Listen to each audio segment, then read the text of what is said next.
Hello everyone, Reed here. So today I'm building some rat racks, and one of the things I just realized that I've kind of done in the past, and I never really thought about it, was I built my rack, and say this is my, normally I use 2x3s, today I'm using 1x4s. I'm doing a different kind of rack today. This is a 1x3, it's just as an example, but say this is an 8-foot piece and you want it to be 6 foot. A lot of times you don't go here and measure 6 feet and then cut them all. You just take this and you do 2 feet and you cut it.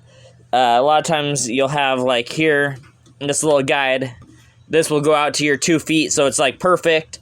So you go do that, you build your rack, you put it together, and then it wobbles. Well, a lot of that is because of this right here. So what I did was I took them all, see if it'll focus there, and I just put a screw in there.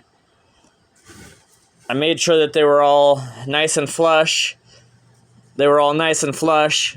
Came down, did the same thing, and this is the difference. So it's not much, but that's probably about 1/8 of an inch. So that right there gives you your wobble. So 3 out of 4, you can tell these 3 are perfect. This one is off. So what I did was basically I cut off my 6 foot. I marked it because I have the space today. Normally I don't.